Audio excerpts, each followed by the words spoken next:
first thing I would like to do is a little bit of audience participation. Choose which ball you want to point at, but with both eyes open, I want you to point with your finger to one of these balls. All of you, please. Might sound silly, but please do it. Both eyes open. Now, close your left eye. If your finger is still pointing at that ball, you are right eye dominant, and you can put your finger down. If your finger is not pointing at the ball, you are probably left eye dominant. And what we'll do to confirm that, point with both eyes open and close your right eye. Now if your finger is pointed at the ball, you are left eye dominant. Now, if your finger moves either side, then that generally means that you are even-sighted. Right. Me, myself, I'm right-handed and right eye dominant. You will notice that because of that, when I cue up, the cue is underneath my right eye. You will notice other players, if you've seen recently on the television a young man called Jamie Jones, he is right-handed and left eye dominant. Or I can't remember what he's left-handed and right eye. The thing I'm pointing out to you is that he's really dominant on one side and his chin goes like this. Now that's very relevant for a snooker player, believe you me. Now if you watch Stephen Hendry when he plays, he's right-handed, right-eyed. His chin, his cue rather, will be underneath his right eye. John Parrott, right-handed, left-eyed. About Stevie Wonder. That's the sort of participation I want. Great. Liven it up. That is Spider. So, moving on. A snooker player should stand in two ways. One, Joe Davis, I'm sure you all remember him. Joe Davis used to advocate you stand like a boxer. That was fine for Joe Davis. The game has moved on. Technology is coming into the game, science is coming into the game. And that, now in today's standard, load of rubbish for most players. Joe Davis had a very weak right eye, okay? So as a result of that, he stood like that to present his left eye to the table, which would be his strength, like that.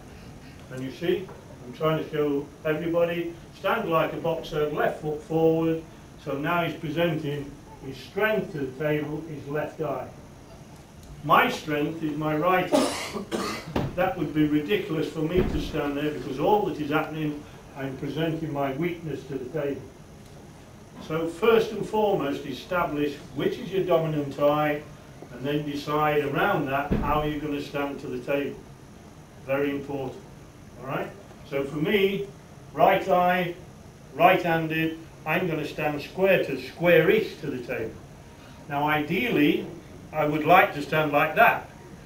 But the game, because then I would really present my strength to the table. But the game doesn't allow me to do that. The nearest I can get to it is square to the table. Okay? So, if you're left eye dominant, square to the table is fine, because you can get your chin over the cue.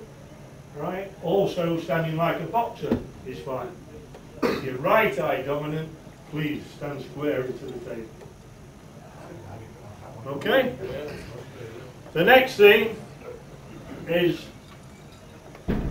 if you work on the principle of two fixed points, one would be the bridge. There, that is fixed. The second one would be your body. Okay, so if I am there, fixed point, hit the fixed point, I've got half a chance of delivering the cue in a straight line. Some players play with the cue off their chest. Nothing wrong with that if you can deliver that cue in a straight line. But you don't have to make it hard for yourself by doing it. Alright? It's a damn sight easier if you put the cue on your chest. Steve Davis, in his heyday, I freely admit, used to play with the cue off the chest. To move up and catch up with the youngsters of today, even he, as world champion, how many times? 6 times, was it? Yeah. 6 times. Even he is trying to put the cue on the chest. So if it's right for him, it's right for us mortals, I can assure you. Okay? Get that cue on the chest. There. The next thing though, is if you put in the cue on the chest, then the distance where you hold the cue, the right hand, or in my case the right hand, some people will be left-handed, that distance between my right hand and the chest is crucial, because that distance is going to transfer to the front and become the follow-through. Now I've tried to encourage particularly the Sky TV producers to show this hand, the grip. There's only one thing got hold of the cue, there's only one thing that makes it work, and that's this thing. Right? They still show this end of the cue, which is important for entertainment, but for the connoisseur who wants to learn about the game, this is the bit that does the business. Just as in golf, the grip is everything. So where you hold the cue and how you hold the cue, everything. Very important. So just to talk about where you hold the cue, if I have the cue ball there, I don't bother, you've seen this before. I just want to make sure everybody can see.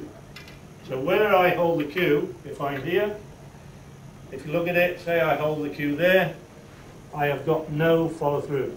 My chest gets in the way. So the first way I can increase that, obviously, move my hand back. I have now increased the follow through. Okay? The second way is if I'm on the end of the cue, but I put my bridge hand too far away from the cue ball, I've still got no follow through. So where I put the left hand or the bridge hand is equally important. Right? And the third thing, which people always forget, is whether I play with a straight bridge arm or a bent bridge arm. If I'm playing with a straight bridge arm, my follow through is limited. But now watch, I'm not going to move my right hand or my left hand. All I'm going to do is bend my arm. Now look at the distance increase. Alright, so if I move that back half an inch, I move that forward half an inch, I put half inch kink in my left arm, I've just gained an inch and a half. An inch and a half at this game, you cannot ignore it. Okay? So what you're looking for, I believe, is something like 6 inches of follow through.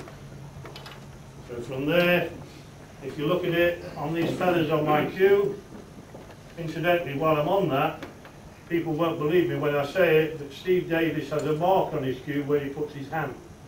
You can't see it because he burnt it in with a cigarette, and it seems to blend in with the grain of the cue. Please believe me, it is there. He knows where it's there and he knows what he's on with it. So if you look at the grain on my cue there, I'm at the front, can you see it? All of you there? I play the shot there, and I move to the next grain, and the distance there is about 6 inches. Have a look at it on your own cue, it's important. So the next thing I want to say is that if I am speaking the truth, all I've got to do is hit the chest. So I'm pointing the shot, I do my preparation, all I'm going to do from there is hit the chest. That's all I've done. I'm still on that, and I'm still on that. Just to prove it works, I can even shut my eyes. So I've got the shot lined up. I'm happy that I've got it lined up there. I pull it back. I'm happy that I'm going to pop the ball, close my eyes, hit the chest. That's all I've done. All right? All you got to do is make sure you hit that chest. So where you hold the cue, that takes care of it. But now that's the easy bit. So, Barry, hard bit. Barry, can I just interrupt? Was that your impersonation of Stevie Wonder? Yeah.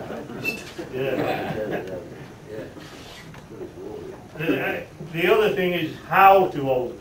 Where to hold it, then how to hold it. And please believe me, all the top players use one method. There's one exception to that, and that's the best out of the lot, Ronnie O'Sullivan. Right? The one method I am going to show you all the other players use, right? And all it is the front of the hand forming a circle with the forefinger and thumb. That is what holds the cue. The other fingers, as the cue goes backwards, ease their hold on the cue. Now the only difference between them is how much release they have. Peter Ebdon, as an example, holds it like that, but has massive release. Okay? Ding Junhui, the new whiz kid from China, holds it exactly the same way, but has minimal release, almost none. But there's still the dominant factor is that. You might not see it on the telly, but I've seen him as close as this, so I know that that is how he holds the cue. And Peter Ebdon, Anthony Hamilton, another unique one, Joe Swale, okay, but he's around here. Incidentally, with Joe Swale, though, as I asked him at breakfast one day, how did he acquire his unique way of playing the game, shall we say? And what he said to me, well, I thought it would be because he started as a youngster where he couldn't reach the table, and he'd be doing that. And he just said, no, it's comfortable for me, and that's what I did. So there are exceptions to every rule. The other thing I want to talk about is, before we see this young man play snooker, his eyesight. People, you'll hear the club players in there, and they'll get going about, oh, my eyes are going and everything. Well, I can assure you, I have to wear these things because my eyesight is rubbish. And when I look at that cue ball there, it is blurred. I have to choose what, I don't know whether you know, but glasses, the strength of them are measured in diopter, and they go up in 0.25 of a degree. And for me, if I go up another 0.25, the cue ball becomes clear, and that is blurred. I can't win whichever way it is, right? So I choose to leave the pocket clear, the object ball clear, and this blurred. At least I've got something to aim at, all right? I freely admit it's too late for me, I'm just an old git, all right? But the next thing is how to use your eyesight, how to get the best out of it. And the first thing is when you look at the object ball. Because when you deliver the cue, finally, you should be looking at that object ball. So there are 4 ways in which to experiment with it. I'm not going to say to you it is right for you, but I'm going to say to you there are 4 ways that I'm going to demonstrate, then you try them, and then you decide which is right for you. The first one is I do my preparation. There, I'm looking at cue ball, object ball, and pocket. Incidentally, before I move on, just to demonstrate, I will be moving my head, right? I want you to appreciate that my head should not move, all that moves is my eyes, all right? I don't want you shouting at me, Spider, if I move my head. As if I would. Right, so I'm going to demonstrate by moving my head. So I'm using cue ball and object ball and pocket. I pause at the cue ball, lift my eyes to the object ball, pull the cue back, play the shot. That is method 1. And it's rubbish. But Peter Ebdon does it to a wonderful level. Alright, he's the only top player that uses that method. Method 2. Now this one, you will find that most youngsters use this method quite naturally, without even thinking about it. Alright? What happens is they do look at cue ball, object ball and pocket. Now, as the cue is moving backwards, while it's moving, they lift their eyes, play the shot.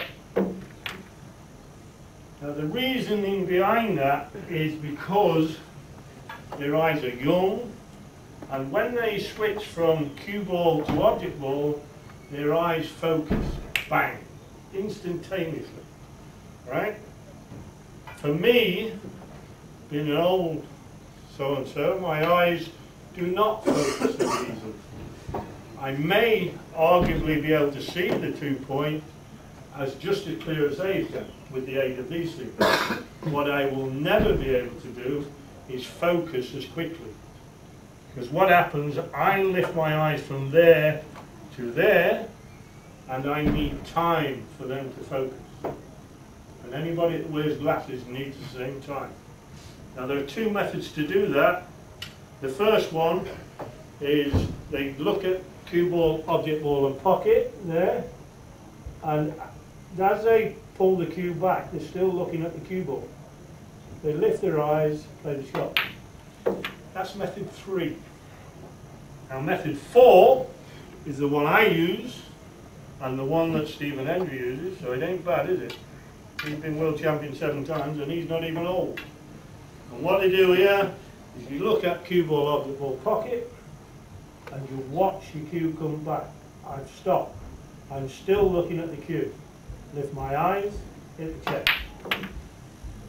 Now that slows the whole process down and allows your eyes time to focus. Okay? Very important. Now I'm not going to say you must use one or t'other. Try them all. I'll just run very quickly through them all again because I can't stress the importance of it. Number 1 is point the cue, do your feathering, preparation there, pause, lift your eyes, play the shot. Rubbish. Absolute crap. Don't even think about it. But try it if you like. 2. Youngsters use it. As you pull in the cue back there, the cue is moving. Lift your eyes, play the shot. Running out of balls, eh? Who's my referee?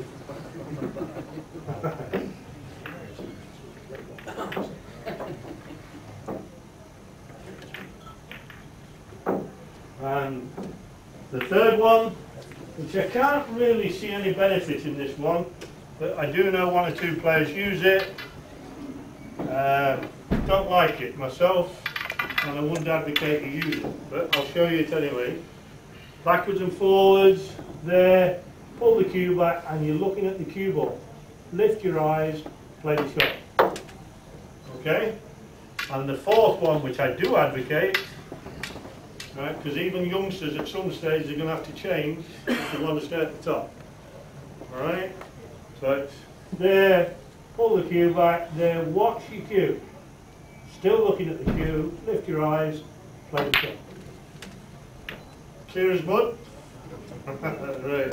Now what I want to do, I want to invite questions, because I want to know what you want to know, and I will try my damnedest to answer. No promises, but I'll try my damnedest. Any questions? Now, Barry, do you mind if I... One other thing before I go on. I guarantee that once we stop and have an interval, people will be asking me questions. While it's in a formal atmosphere, people are a little bit shy. Don't be shy. Come on, any questions? How do you know which one you use, Barry? Because there wasn't a lot of difference on any 4 of them shots to me. Right. Well, then you need a coach to point, you know, to watch your I'm eyes. 50 years old, I ain't going to coach you now, dude. Why? Why? No, I'm just saying. Never too old to learn. I changed.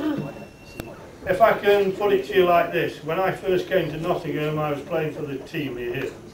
I decided that I thought I was a reasonably well-coordinated fella, reasonable at most sports because I was a PE instructor, and I thought, well, why is that fella can do that better than I can? So I got myself coached, and I changed when I was 40 odd. You don't look a day over 50. I know that. Barry, I've just got one burning question. Yes. A lot of other players have asked me this. They don't seem to have a full understanding about the nap of the clock. Right, okay. I remember you once showed me a shot and I was quite intrigued. You put the white on the black spot. Yeah. And I think you put left side and you aimed at the brown spot and it swung across. Yeah. The nap took it away. That's right. I'll try to demonstrate. The nap on the cloth, and it's all down to the weave of the cloth. The nap of the cloth runs one way. If you run your hand that way along the cloth, it will feel nice and smooth. You run your hand that way, it will feel prickly because you're going against the nap. Okay, that's why when you brush a table, you always brush it from the balk end with the nap. You nap it as well, what they call padding it, and you wind it. Everything should be with the nap. I'll give you a little story on that. Is when I worked in the prison service, I had a, whether you believe it or not, they have snooker tables in prison. And I got an orderly, and I said to him, will you brush and iron the table, thinking he knew what he was doing. I came back and it was like Wembley. One line that way, one line that way. It must have took him hours. Right? So, that's a true story. And I went, oh no! He'd be so proud of it. Right. But you'll notice that in professional snooker, that after 4 frames, they always have a break. Now, there are 2 reasons for that. It gives them a break, but you'll find the cleaner coming out, brush and nap the table. Because their finger marks disturb the nap. Now, the reason, what happens with that when they play gentle shots, the ball rolls off because the nap will take it. As an example, if you want to pot a ball along this cushion, it is harder to pot it along this cushion than it is along the black cushion. The reason for that, the nap wants to take it away. On that, it wants to take it into the cushion. So a gentle shot along that cushion is easier than one along this cushion.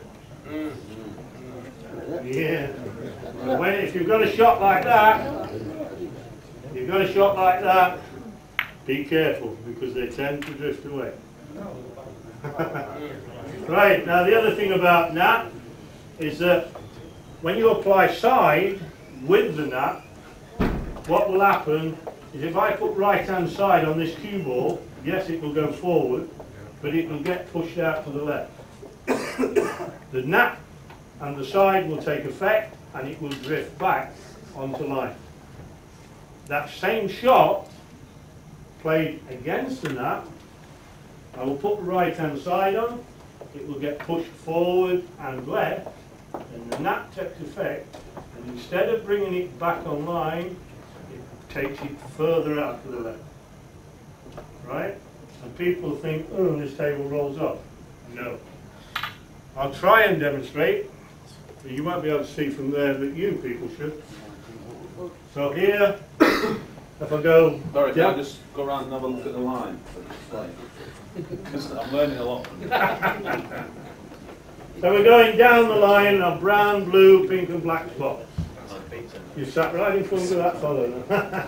So I'm putting right hand side on the cue ball. Right? It will push out to the left and hopefully drift back from there. If it doesn't move, the nap swats it. Some do, some don't. Now going the other way. Going the other way, this one really should take effect. It will push to the left and then go further to the left.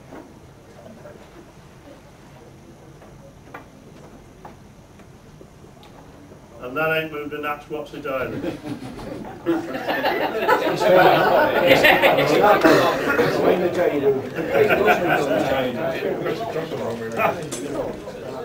But when on some tables you can actually, and tables vary, I'm sure the players will tell me, when you play and say finish off the red pack here, you can drift it with the use of side behind the portcolours and putting your opponent in trouble. Okay? Think about it. Not all tables will react, most will. And I'm annoyed that that didn't, because this one should. Tried it once more. It's got a fairly heavy nap on it, it should work. I give up. I give up. It should work. But anyway, it doesn't. Any more questions? Barry, what's a good cue action? Ooh, one that puts the balls in the pocket. That's the first thing. You'll see, one of the reasons, I mean, if you know Sean Murphy, lovely guy Sean, he's a bit cocky but a nice fellow. And then compare him with, say, Jimmy White. Right? Both nice fellows. The modern, I mean, there's no better single ball potter than Sean Murphy, I can assure you. And the reason for that, he's got a ramrod piston-like cue action. It goes from there, and it's level with the table, and it goes there, bang. Now if you compare that with Jimmy White is going that way unless he changes, right? Because the youngsters have overtaken him. I don't believe that's because he's become a worse player. I think technique, modern technique has moved up, and he hasn't kept up with them like Steve Davis has.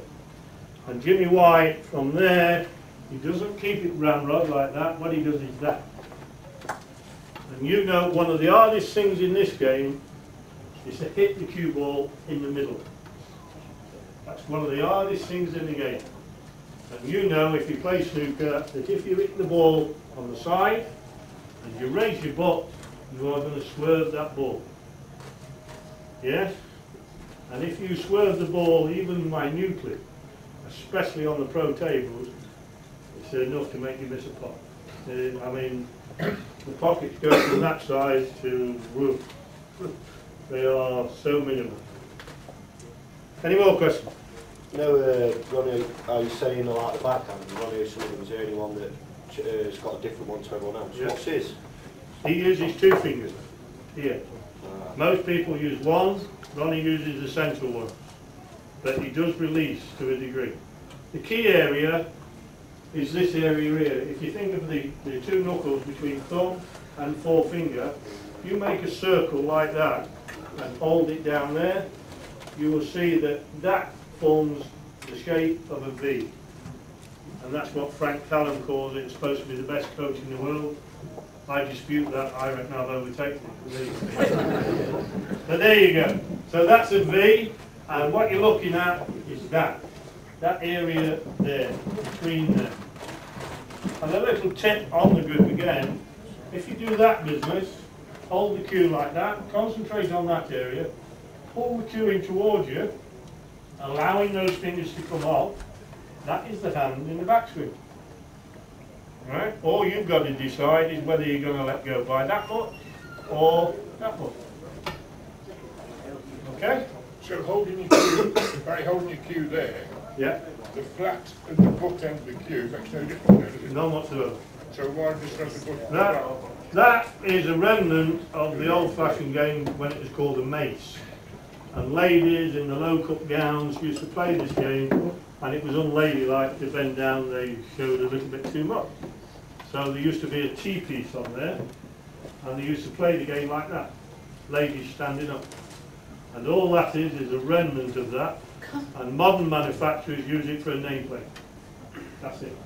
So there's nothing to do with cradling then the butt of the cue No. with fingers. None whatsoever. But going back to what you said about Jimmy White, Jimmy White, Anthony Hamilton, and another guy, Tony Matthews, Yes. they all used to cue at the bottom of the ball. They may cue at the bottom of the ball, but did they go downwards in the action? I don't know. Exactly.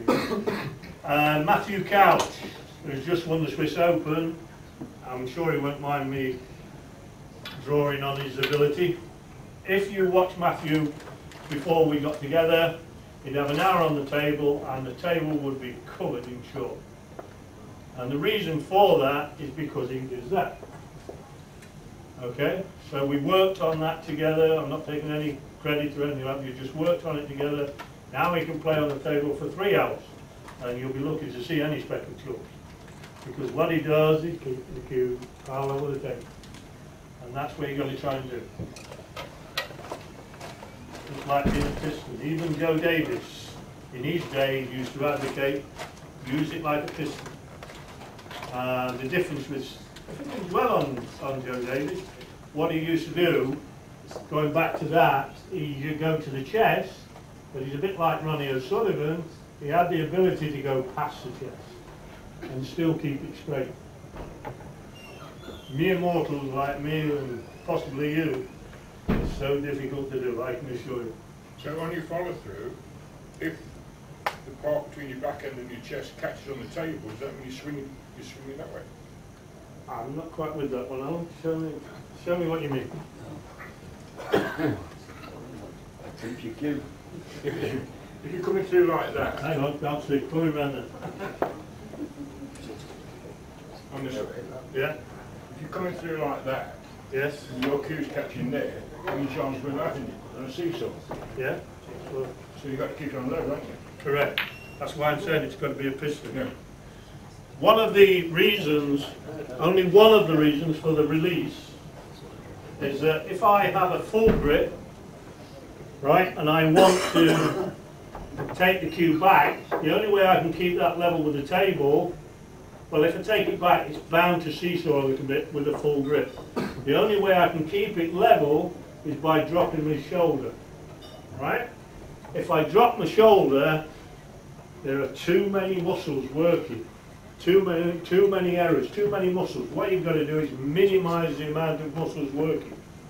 And here, if I release those backhand without moving my shoulder, I can release the fingers and keep the cue parallel.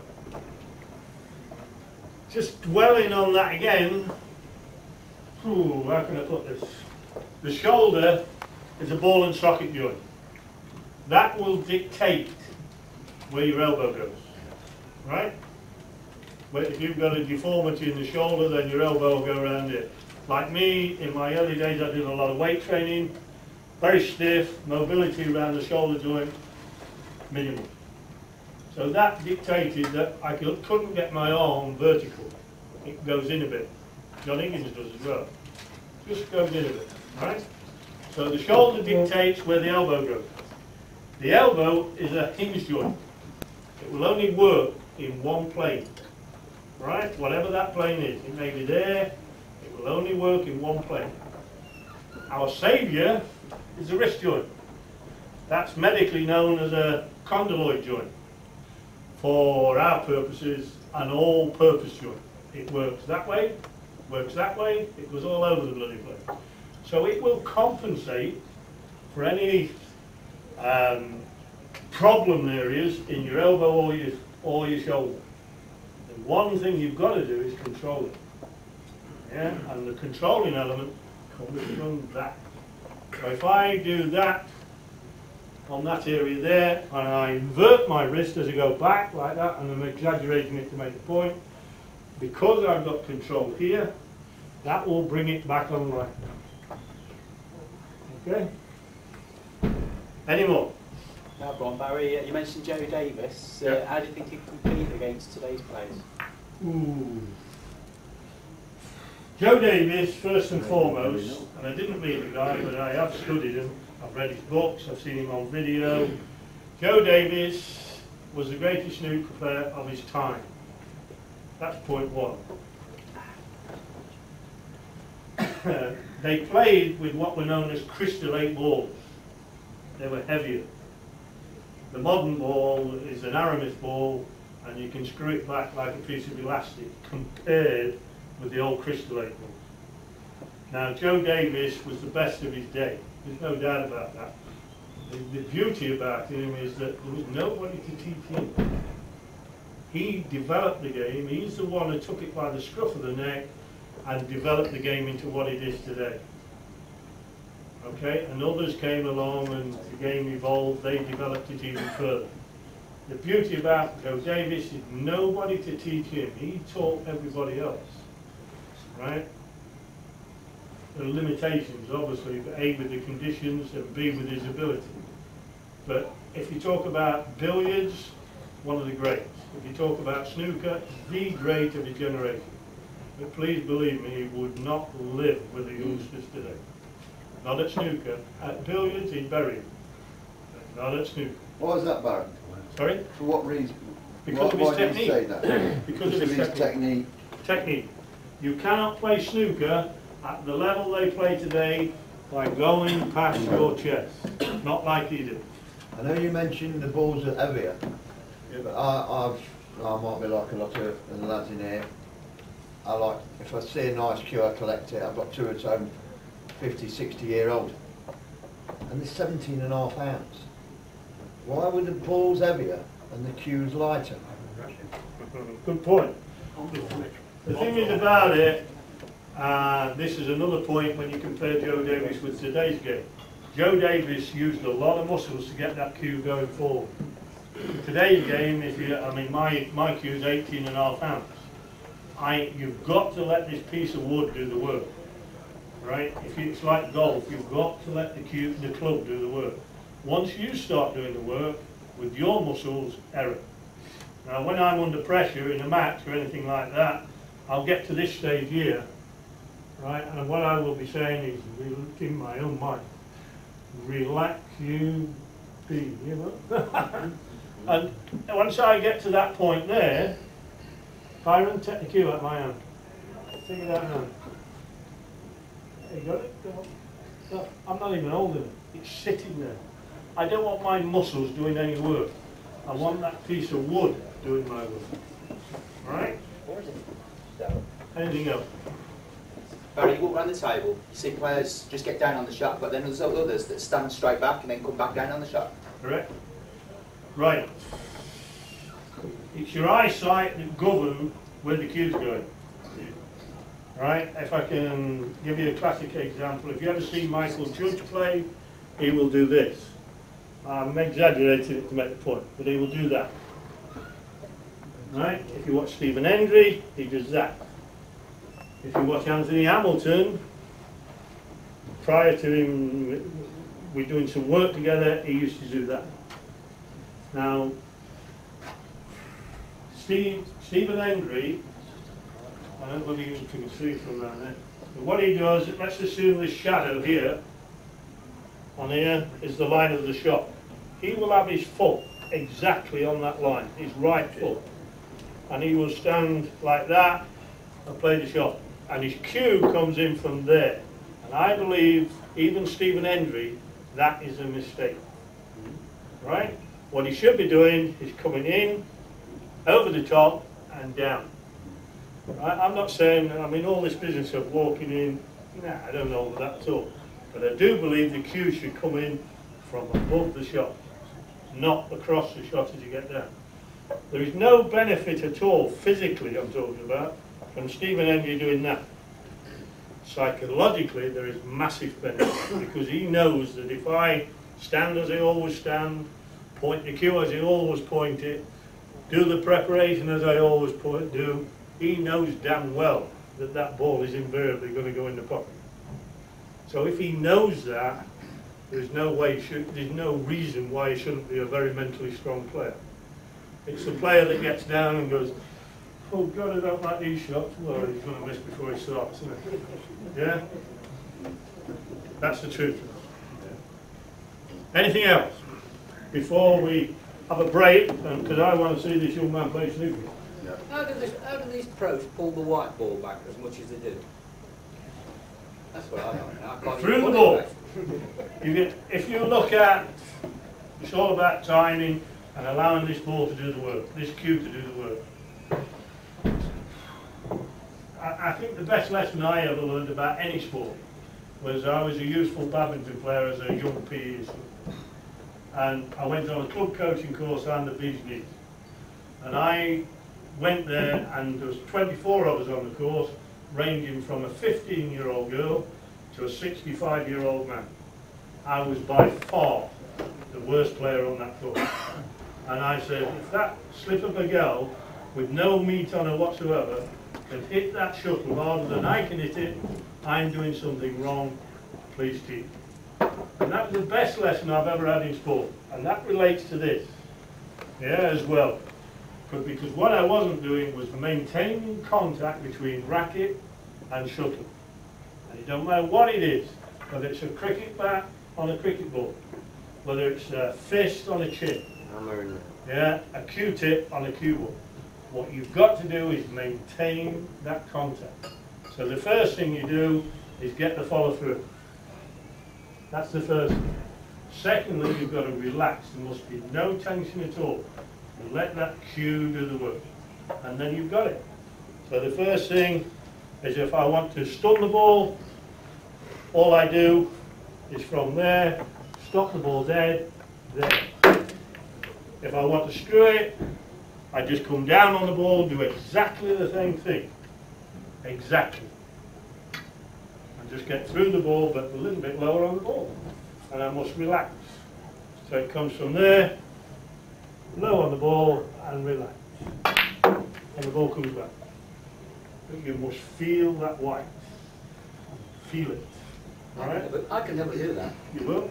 Show you in 2 minutes. Come on. Come on. Go on, Dennis, get up. Go on, Dennis, get out of it, lad. I've got my snooker. Don't worry. I mean, I'm playing glasses for years. You're not even aiming at anything, I promise you. We're all just having to get some balls out. Just a minute. Go on, Dennis. Take coats off, dude.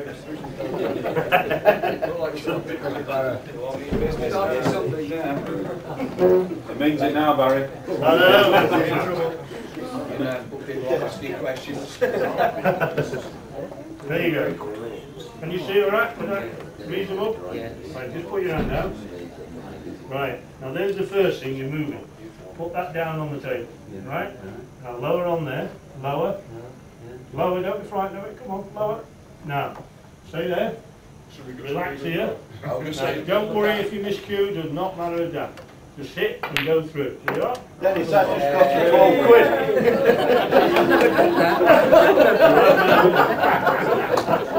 Thanks, Barry. 12 quid, that cost you.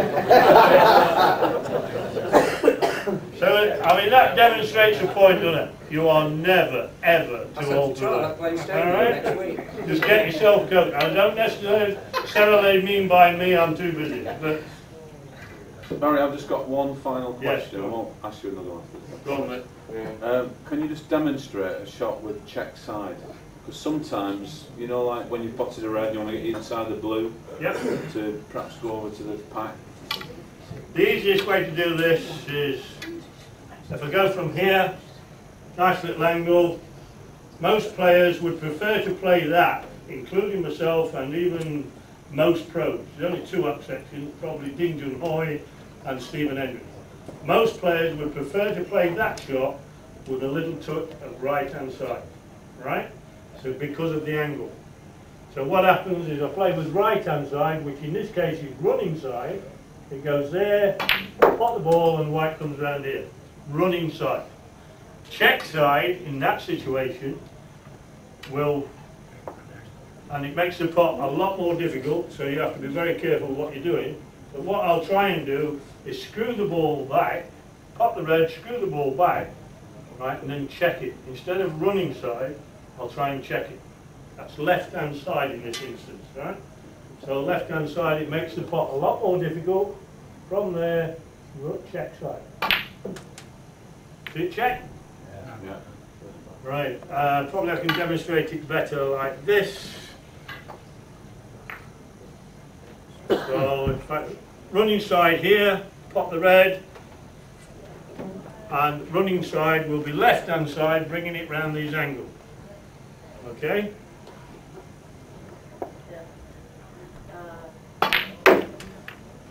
There's running side.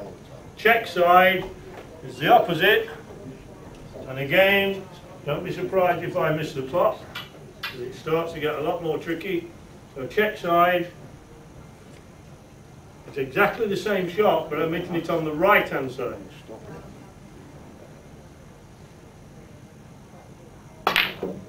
Watch it. Check. Yeah, check. Okay? And I told you that I might miss the pot. My name is Star, not O'Sullivan. It's all down to your queuing action. Cue action is everything. Because Get that right, the game sometimes I falls go up into to the place. club on a Sunday night playing, you know, with a forward, and I'll play well one week, and then Yeah. I'll go the next week, can't pot a ball. I said, what's the difference? What am I doing wrong? You know. Any more? Is the buffet ready or is it? I've got another 5 minutes yet. I know what you're Has saying. anybody else got another question for Barry? What Dennis has just said about your ability, your potting the ball, personally I know I'm never going to be as good as that young man there, like a lot of the lads in this room. I don't think I'm ever going to be as good as you. But don't you think this game is about, not just about ability, it has got to be about your frame of mind? Yeah. Yes, I mean confidence is a big thing. The confidence, as I said to you about Stephen Hendry, I mean I had this argument with Jeff Foles, who's Neil Foles' father, and we talked about Stephen Hendry. Confidence comes from success. Success comes from a sound basic technique. That's it. I mean, if I know that invariably I can pop that ball, why should I be nervous about it?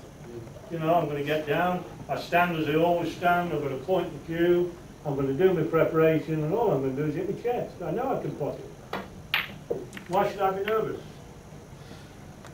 You see what Perhaps you haven't done 18 hours on a jackhammer. To be entertained.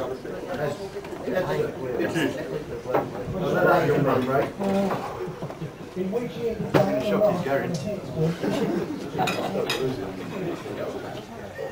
I'm not going to give you more to do first on that.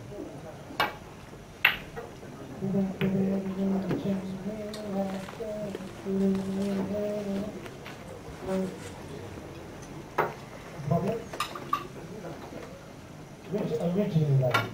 Alright. Robert.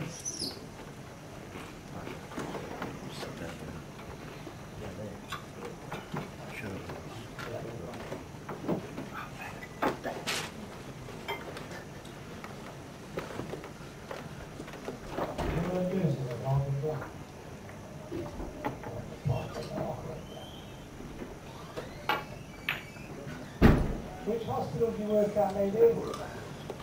Mop them up, Spider. What's his highest rate? 139.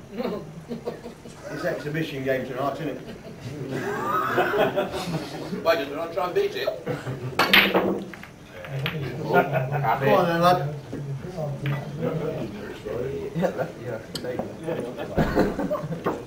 Hey, good shot, Dave. Who wrote the novel? Can't believe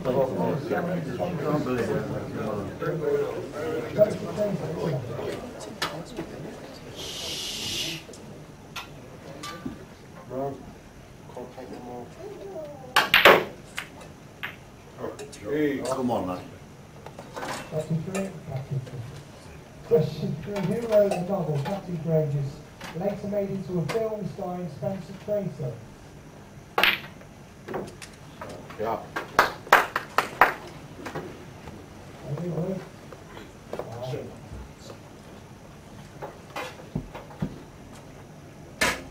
Got your mum? What's your name? Oh, come on and start, lad.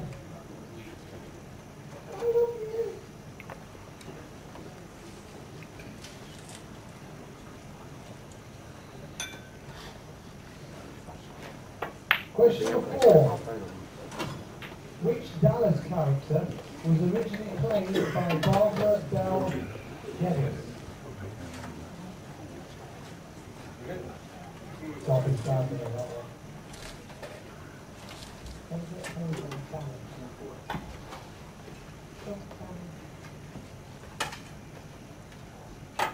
She's too young for most things. Let's stop her. What's she drinking tonight? She's not on pints of red wine again, is she? No. Like current, yeah. I get the quiz master's an idiot, but he's not that stupid. Question 4. Which Dallas character was originally played by Barbara Bell Geddes? Is that easy? 21.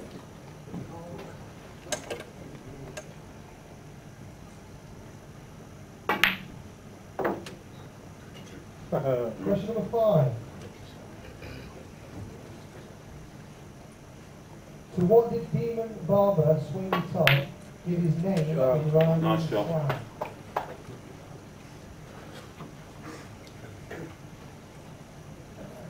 To what did Demon Barber Sweeney Todd give his name in rhyming slang?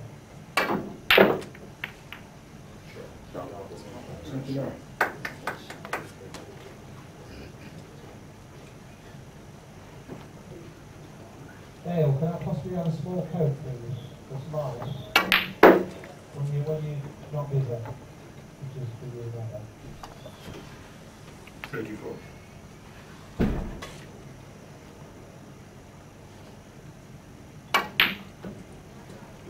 Oh yes, please, Dale. All you ladies and dance teams out there, when you get your trophies, Dale's the one that did all the prizing. I suggest domestic trophies. I never knew who could spell.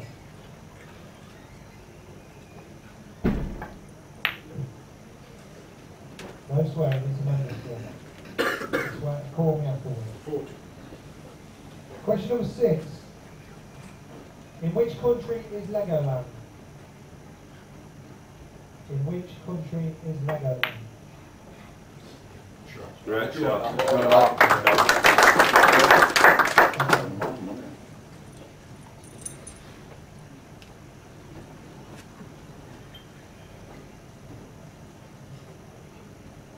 Why is it staff always automatically give me Diet Coke? Why? Dale, did I ask for Diet Coke? Yes, yes you did. 47. Can I have a spoon and sugar, please, in my Coke? I'll put up with it. No, it's alright. I'll take it in. I don't know how to pay my respect. 8. For which hit record was Sir Paul McCartney joined by the Frog?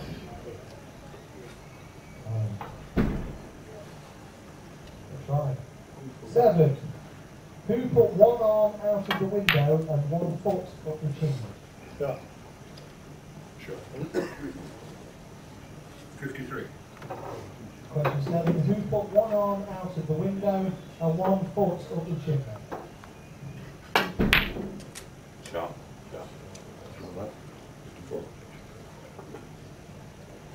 Cheers, thanks for coming. Good night. Bye. It's been a pleasure.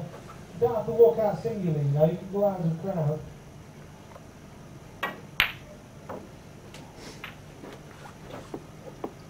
You should finish it over.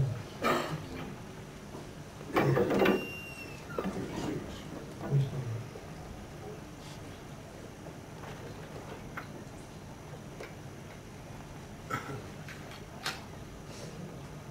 Question 8. For which hit record was Sir Paul McCartney joined by the Frog Chorus?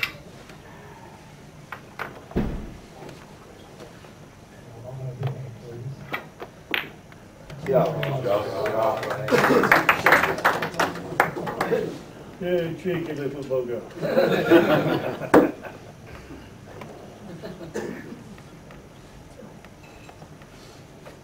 That's question 8. For which hit record was Sir Paul McCartney joined by the Frog Chorus? Definitely not. Shot. When you have all the customers at the pub, when they go to the bar and have to buy cigars and drinks. 64. Have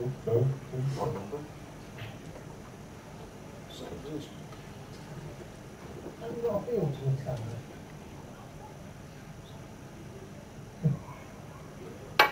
You're paranoid there. I'm talking to your granddad at the end of the bar. Question number 9. What was the name of the taxi company in the American TV series Taxi? Shot. Great. 68.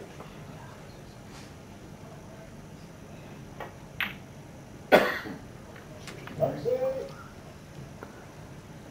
Question 9. What was the name of the taxi company in the American TV series Taxi?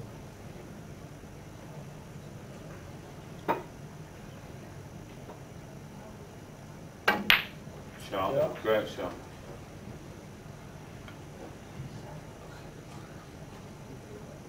In 76.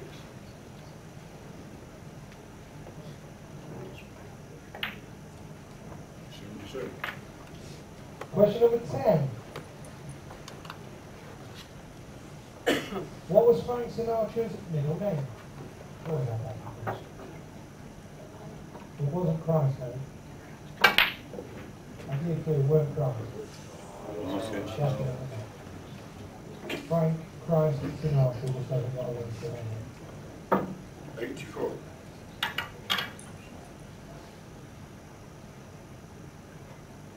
One another clue, it won't be Great shot.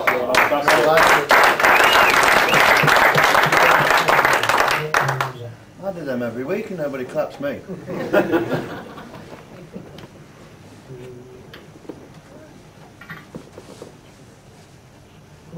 clue, but I'm wrong. You're not 14. Shot, dude. Oh, All right, I'm 15, all right. right, Oh, then, lucky, never mate. mind. Oh, look, 92. Come on.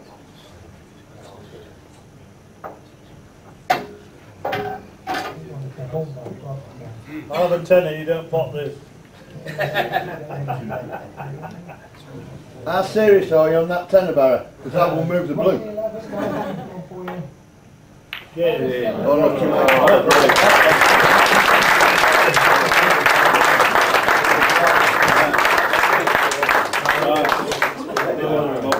Right, who's next? Well played, Spider. Well played. Hey, you ain't come to see me play. What an exhibition that was. Very good. You can watch me every Tuesday if you come down the outlet. Good supporting that was. David, who's next on the list? 14 years of age, ladies and gentlemen. That's the talent. And I'll tell you what, if there's any of you wealthy businessmen in here, I'm looking for a sponsor. Right? It's the lad. Go on, Jay. Go on, Jay. Go on, lad.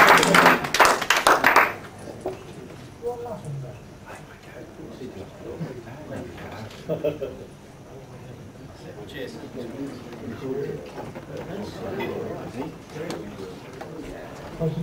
Yes. We just play pool.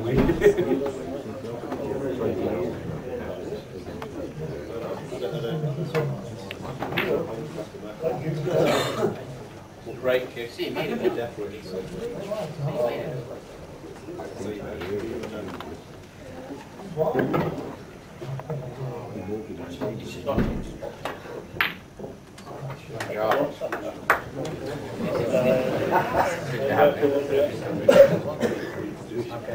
Question 4. He lived nothing like that.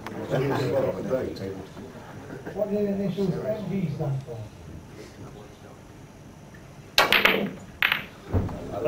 Never been a pocket. Go on, James. They don't all go in, come on. What do the initials MG stand for?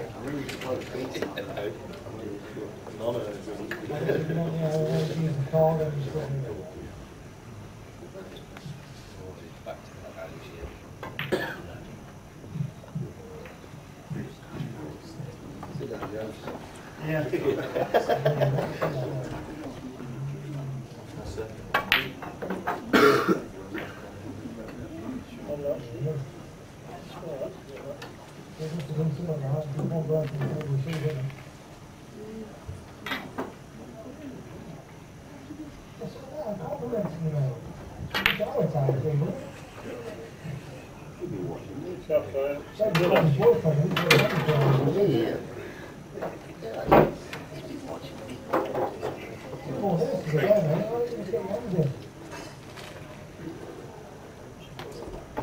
Question number 15, final question of the first half. Dale, can you go and ask Luke about 6 vouchers for me, please? Question 15, what name is given to the widow of a peer? What name is given to the widow of a peer?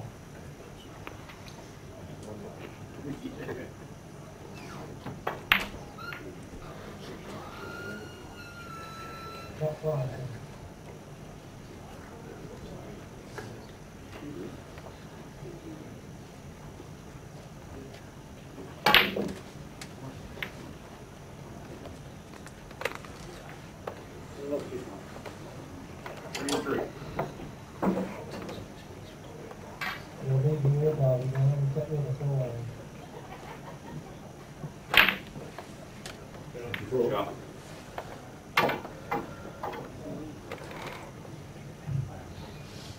Right, would you like any repeats of the first 15? 7. That would be... Fantastic.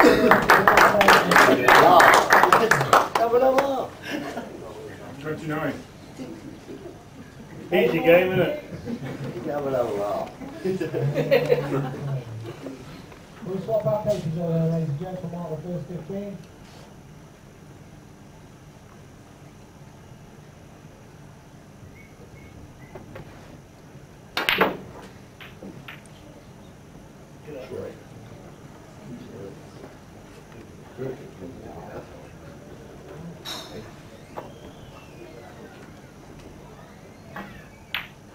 Great, yeah.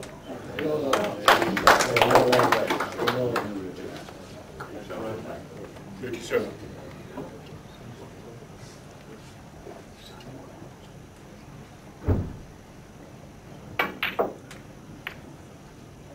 Have we all swapped our papers?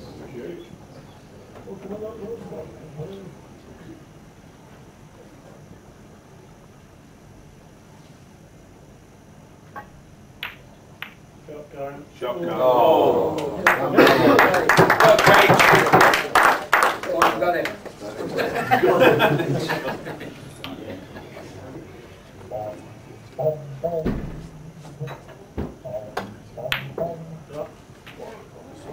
Are we all swapped? Right then. Question number 1.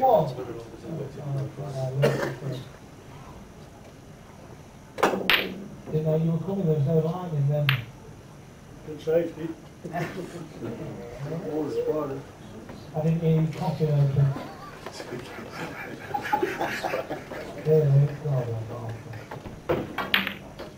I mean, you're going to have a call an eagle, so you know how to spell it. Question number 1. Where was the 1980 Olympics held? Moscow. Number 2. In which year did Diana Ross have a hit with chain reaction? 86? Very good answer there. Absolutely spot on. But that's your favourite, isn't it, mate? The whole collection of Diana Ross.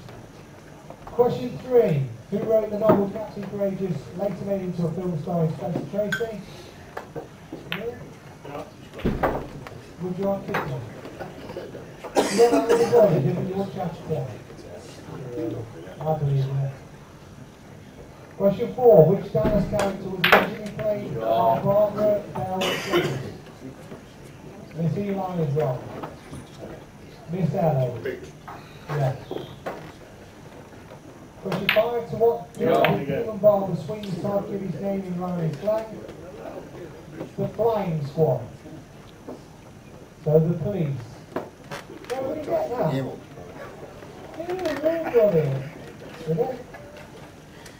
Question 6. In which country is there that? You must have all done that. Active bet. You're very smart.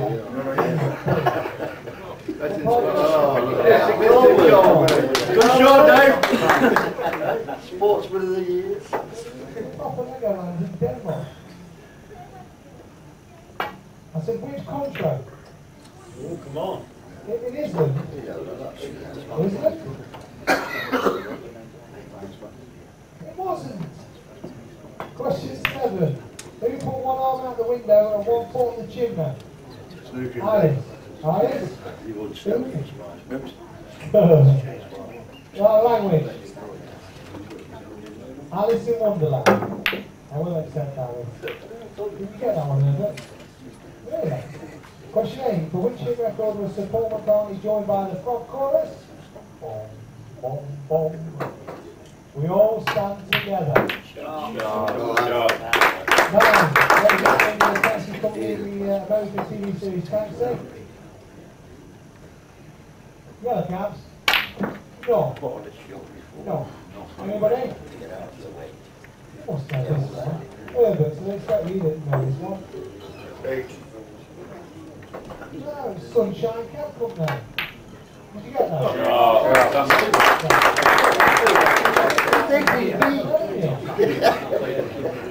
10. What was Frank Sinatra's middle name?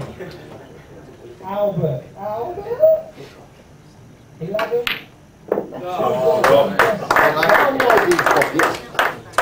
Bigger pockets on here than I. 15. Question 12. What are the Roman numerals for 750? Garbage toy thing. Bigger pockets, small balls. Anybody? I'll give you a clue. Anybody else? These G, C, C, L. And for what use does knowing the Roman numerals against Bible? Look at that.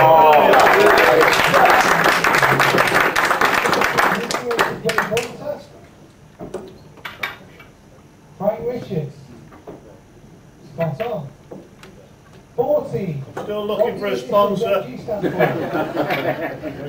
General.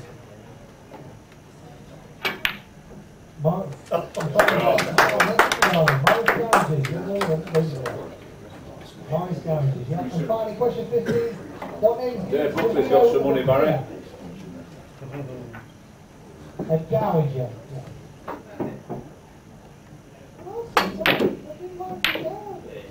Shot dude.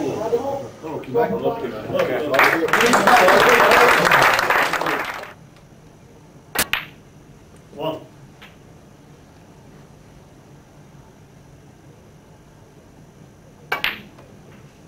Eight.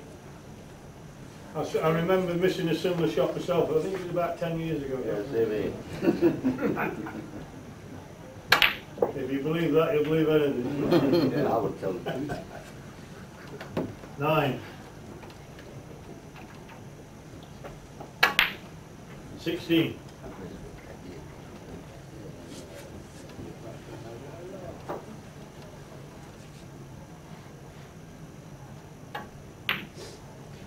17. Bit of a kick there, Carl.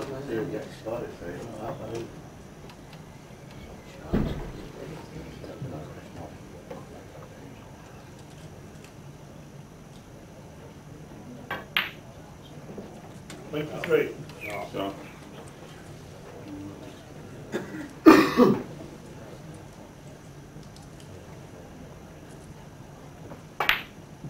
24.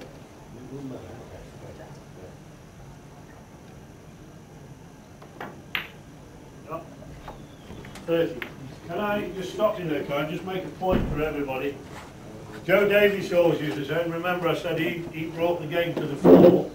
All he said was the table's 6 foot wide, right? If he divides it in half, 3 foot. If he divides that in half again, he's got 18 inches here, right? If he can draw a line in his own mind, 18 inches down there, 18 inches down there. And if he can keep the white in this area of the table, he's got half a chance of getting on a walking. Alright? And that's what Kyren's trying to do. Sorry, Phil.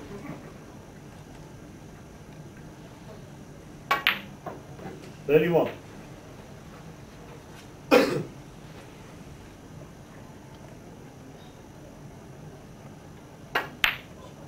37.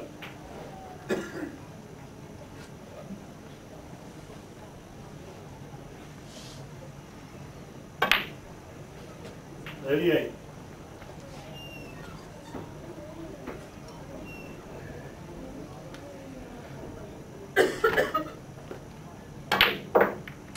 45.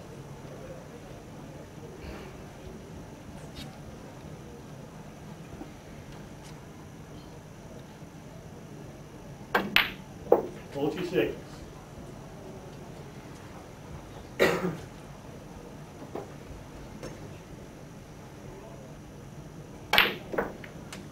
53.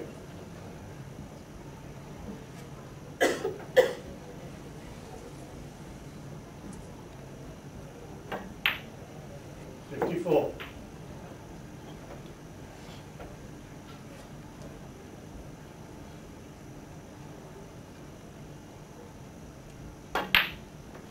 60.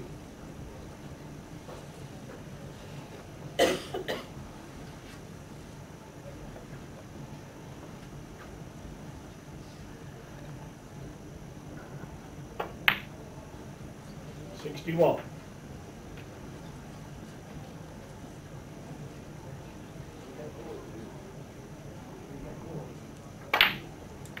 68.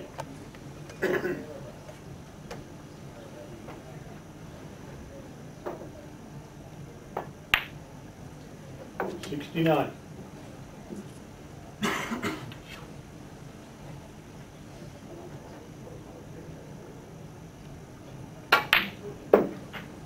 75.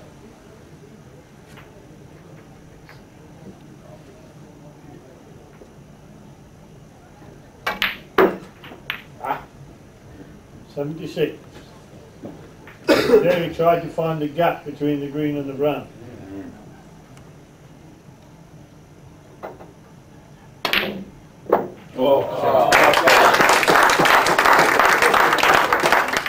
So when you can pot like that, what does it matter anyway? No, really. Shot of the 80. night.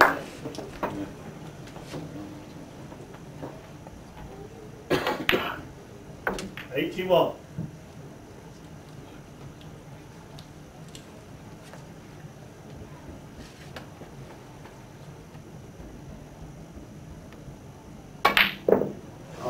That was a very well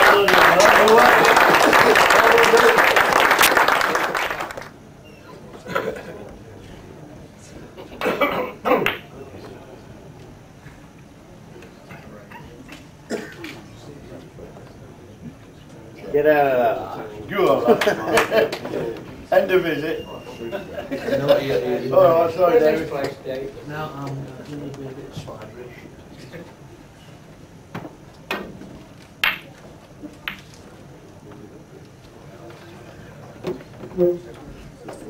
making work for it now, David.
Black roller.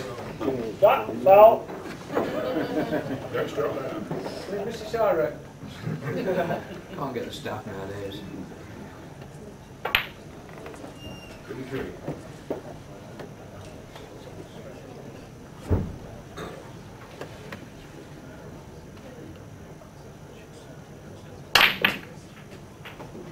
That's the best dude. No cube power, eh? 40.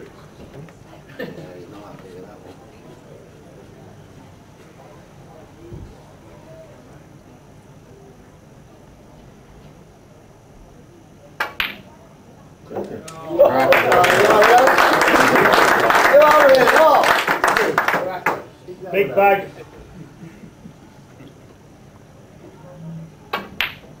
Good work. Oh, unlucky lad. Snooker. Touchy ball, 40. I was wondering if I was going to get another shot. Oh, yeah. Snooker indeed, because he will you. David will you. Not tonight.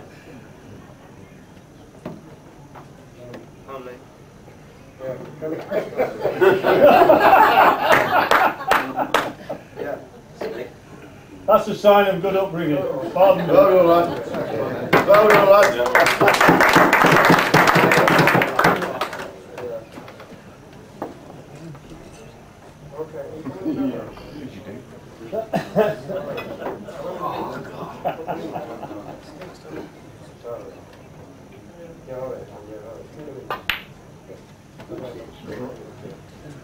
Chicken Norris.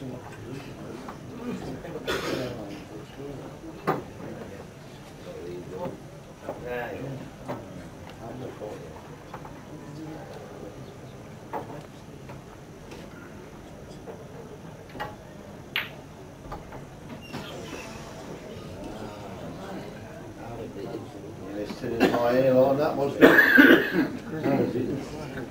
Missed shot line.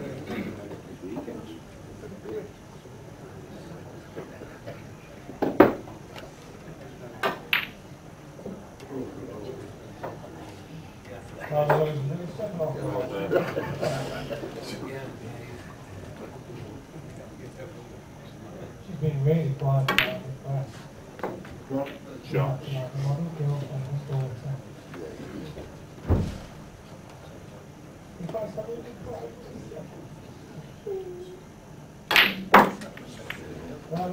Question number 16, everybody's ready? Going back to the tournament. 6.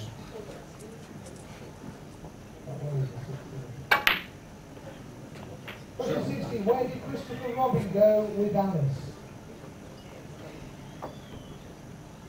Christine Evans. Just tell me the difference. 13.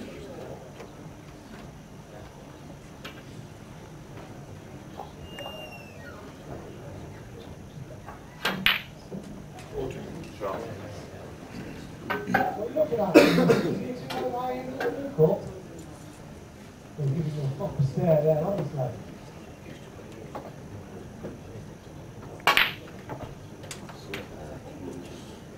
Question 17. What colour were racing Bugattis traditionally painted? What colour were racing Bugattis? Traditionally painted? Go on, Dave. A pigeon. A Bugatti pigeon. Why would you paint a pigeon?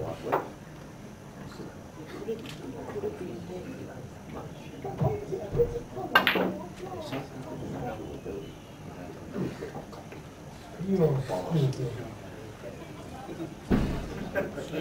Go on, Dave. Snooker, Dave.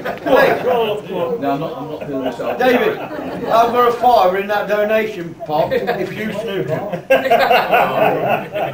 Here. You snooker him, I'll put a fiver in that donation pot.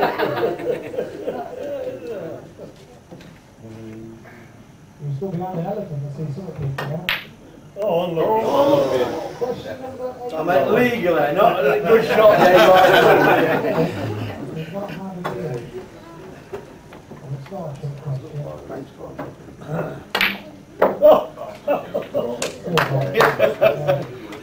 Eyes like an oak.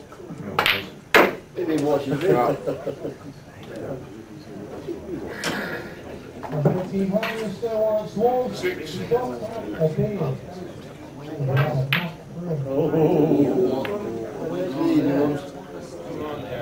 Cross shot. Sure.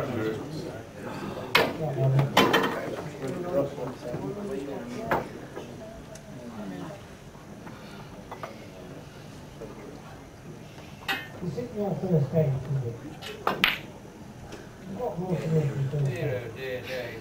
I think they moved it back from that corner, Dave, for you. Took that shot. What's your opinion? So we have a little like a happy now. 4 years. Promoted black. Excellent bit.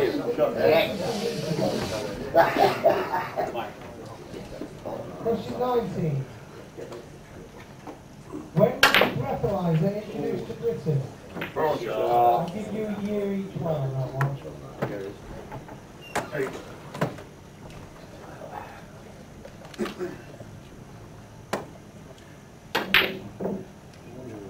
Correct. 8.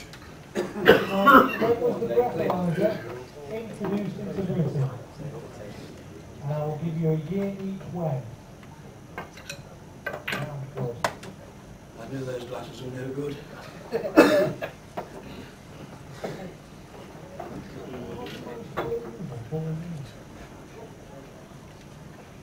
slog after tomorrow.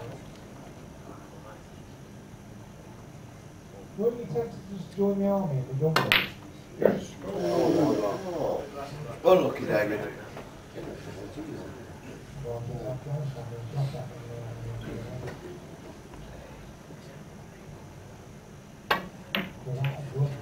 Sure. Yeah. Four.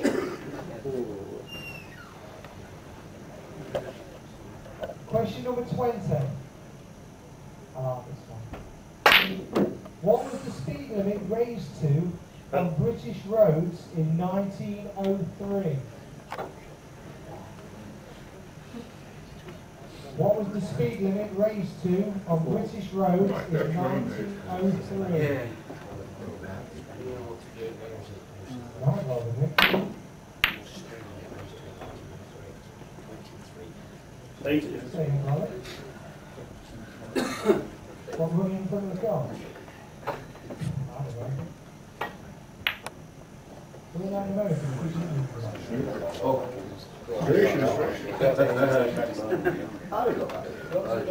No side was in from married. I think you know, Dave.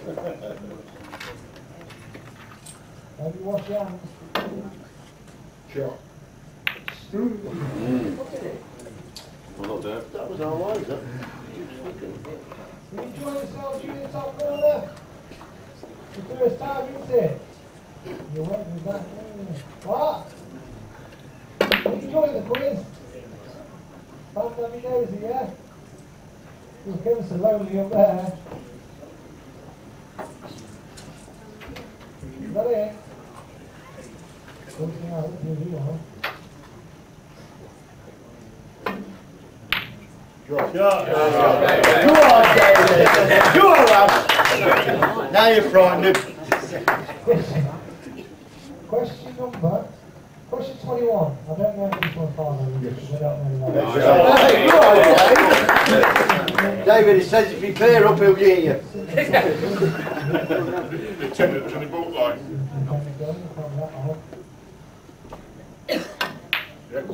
Question 21. Go on, Dave.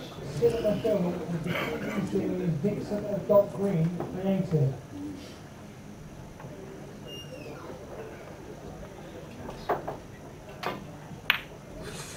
Oh! I got there. Maybe awkward.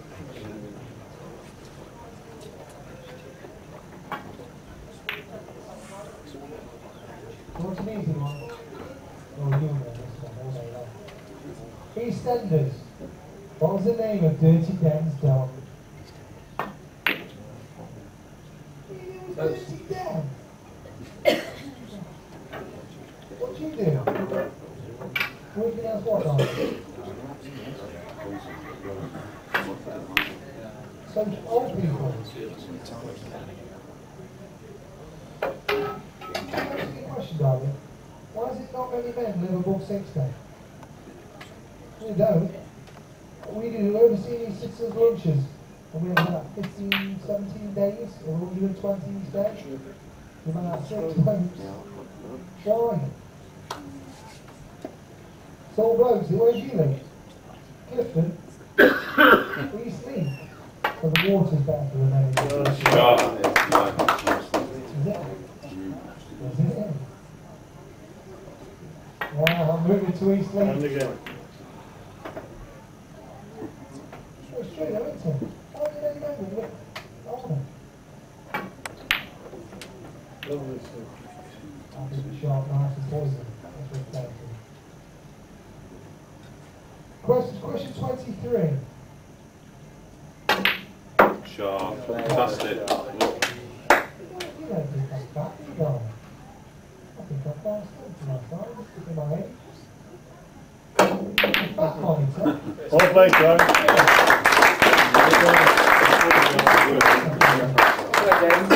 First player that's been in front.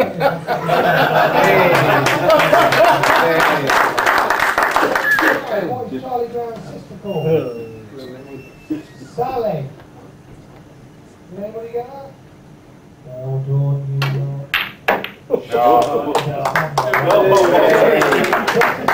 And you put him in again. Now you're in trouble again, Becky. Good answer, but wrong. They've all taken them off there. 27, That's a great four, shot. and four, Go on, lad. the Duke of Wellington. 7.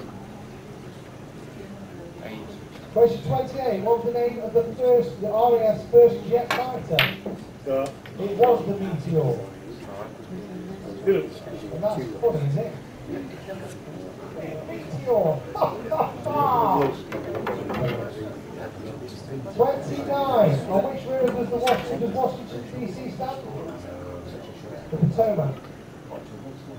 30, what was the name of the engine kept by Jim Hawkins' father in Treasure Island?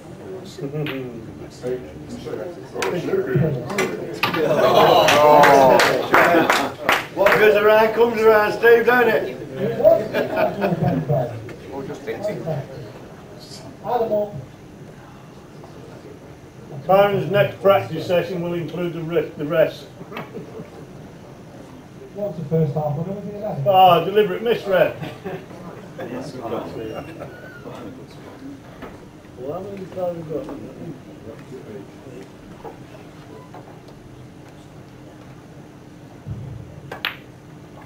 Yeah. 27 minutes past 10. I can drag this out for another hour.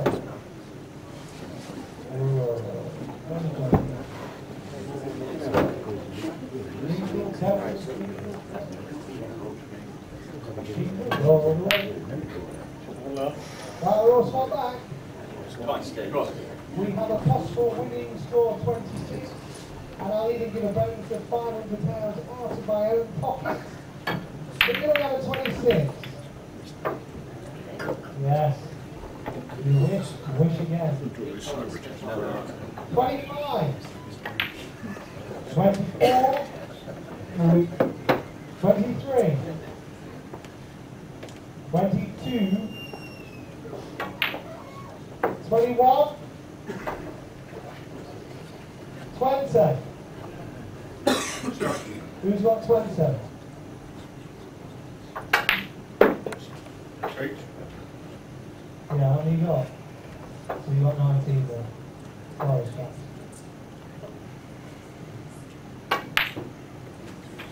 You have one team with a handicap tomorrow. 14.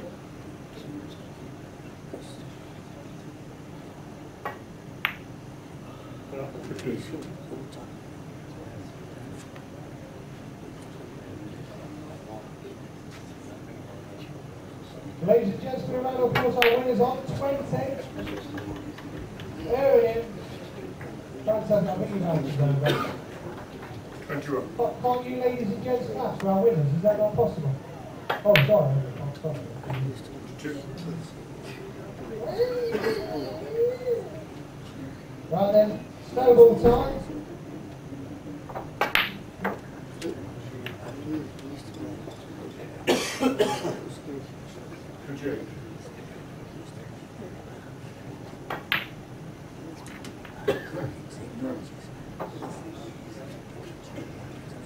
Our snowball tonight is £103.50, is that correct?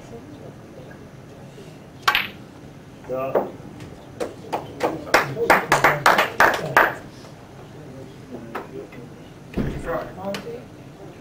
19. 864. Well played, Kyren. Well played. He's also bunged up with cold, ladies and gentlemen, so I can assure you he can still possible. 852.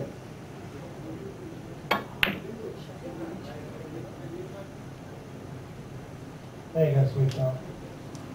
This is what normal female in your family.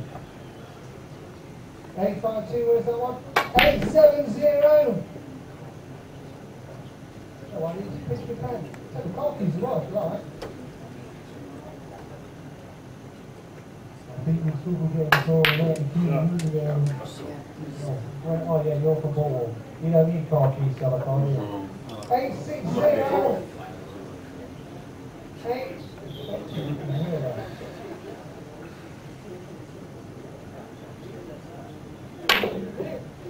860.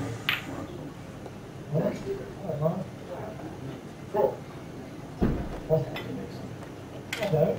I thought you Kill. could swear.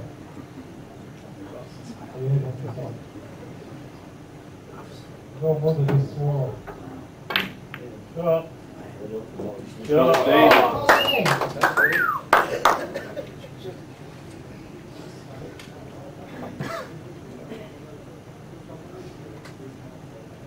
still with us at the back, aren't you? Do you want a pillow or blanket? A water bottle? And again. Shot, Steve. Legs? There you go, boom. Right, ladies and gents, don't forget no shouting out the answer, not that everybody will know this.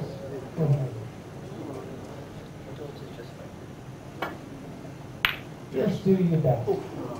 Yes. Right, then, well, £3.50. The world's largest library, the United States Library of Congress, Washington, D.C., contains 85 million items on how many miles of shelving? How many miles of shelving is the largest library in the world? Exactly. Well, that would be a good start, wouldn't it, darling? Sometimes you're quiet. Yes, you're right. Not often. The world's largest library, which is the United States Library of Congress on Capitol Hill, Washington, D.C., contains 85 million items on how many miles of shelving? What was that? I just recall saying something about not shouting answers out. What are they? You know what? I'll agree with that.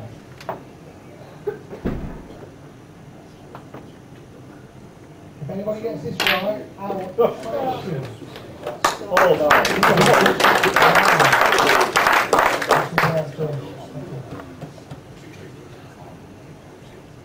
You take your time, darling. No rush.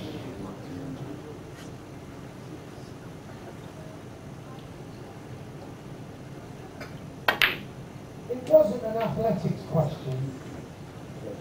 1,500 metres. 24. What were they, pamphlets? Oh, well, it says 1,000 miles. Was that practice for the rest?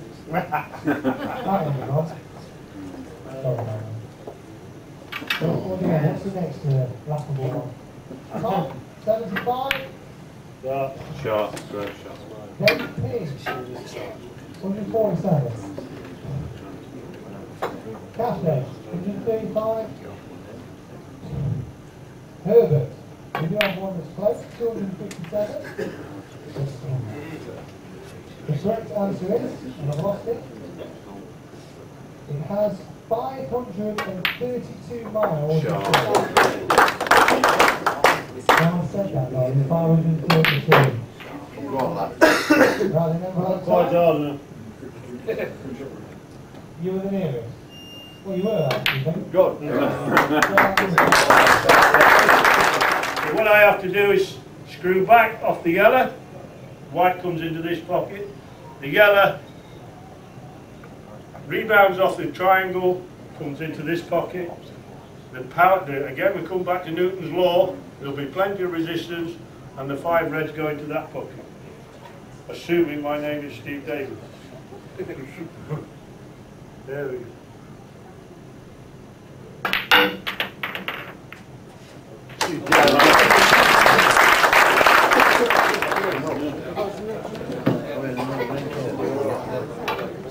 What do your two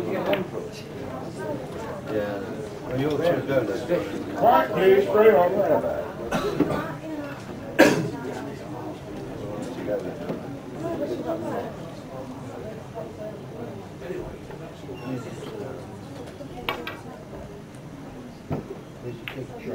Shot.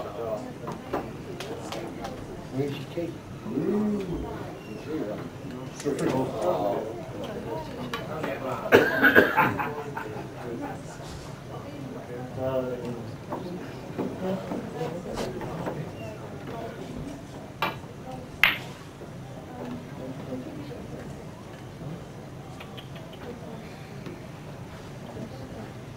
Superb there.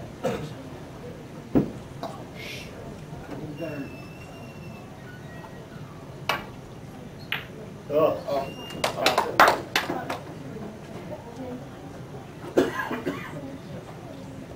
He didn't roll up.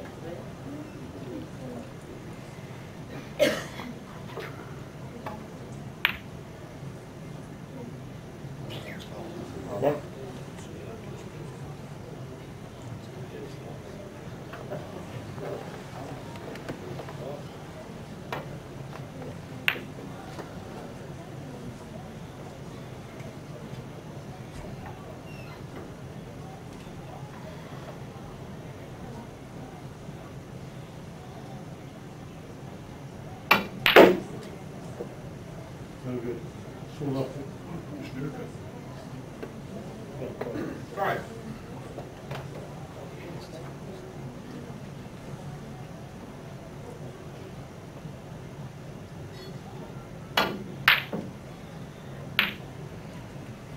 First.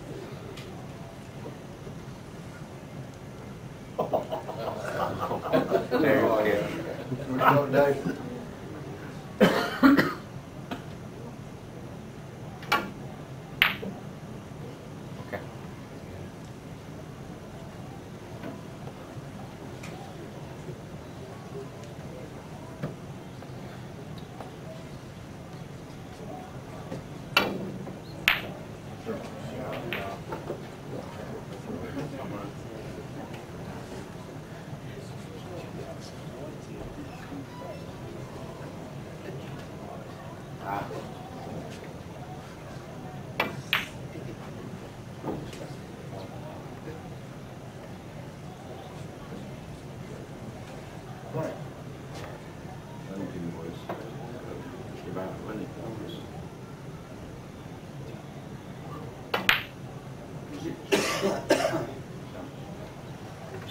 Slow.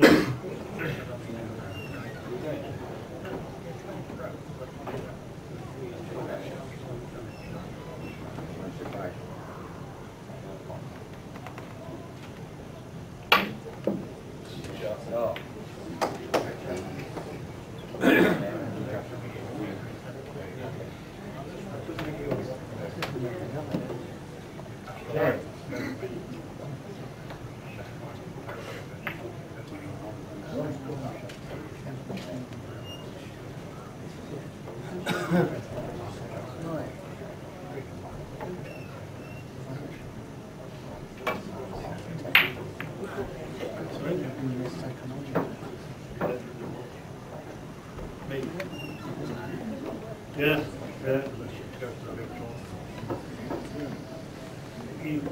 Yeah, you can.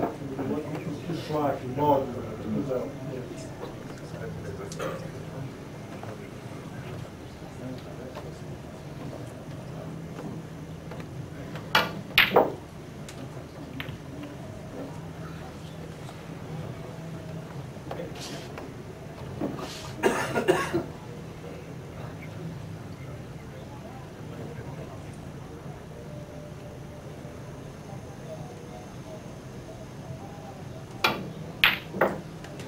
Shot, Barry.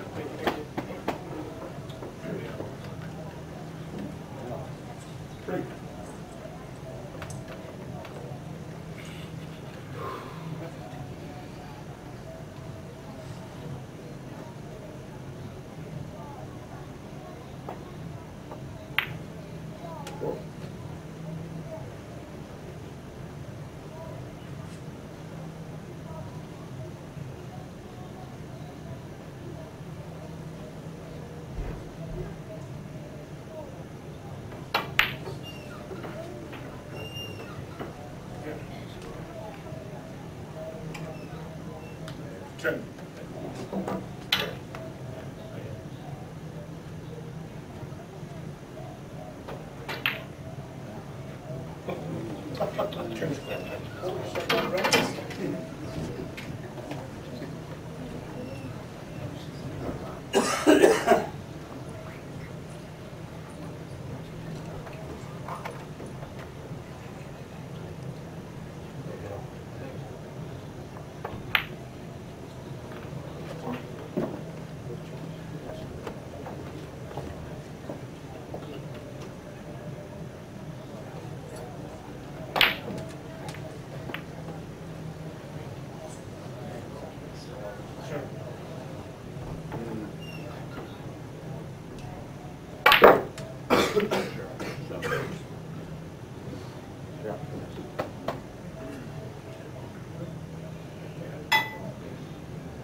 Sharp.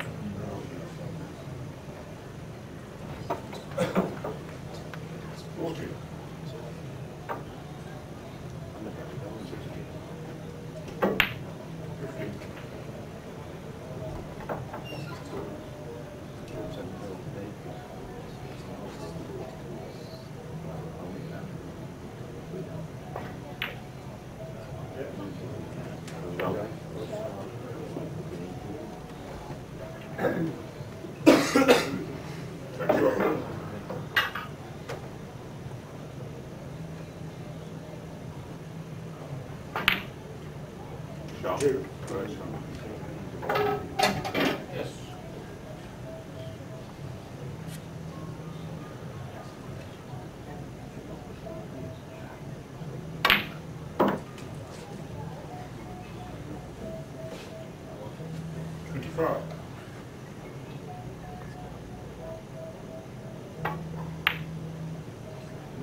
Roll up.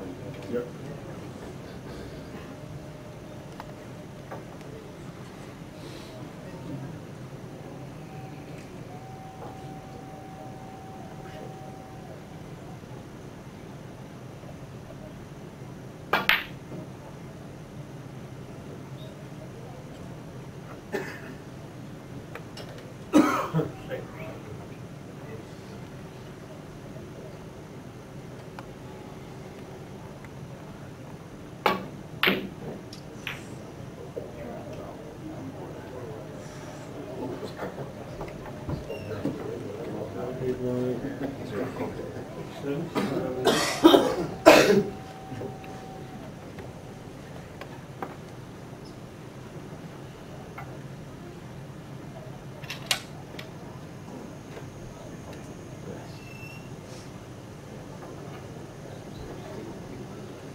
Change of mind.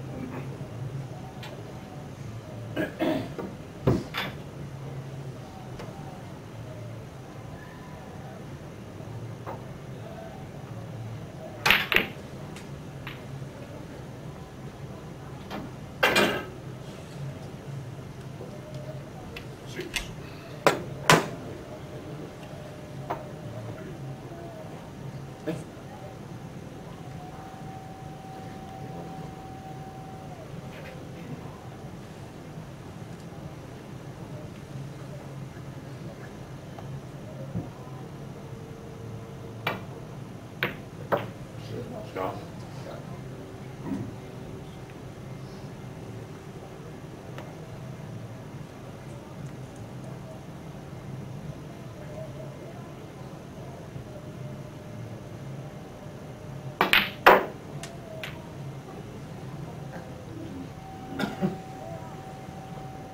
Yeah.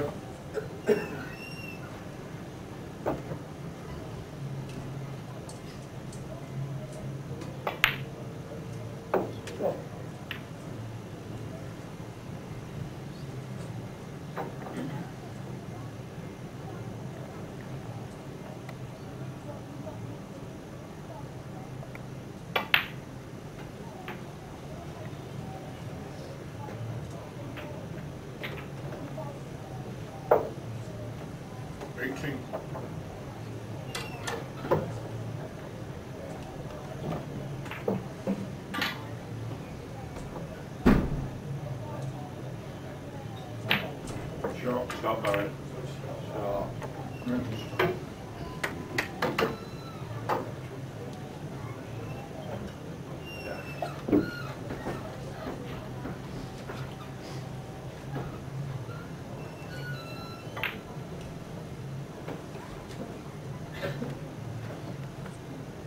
Sharp.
Kyren Wilson, ladies and gentlemen. Thank you very much.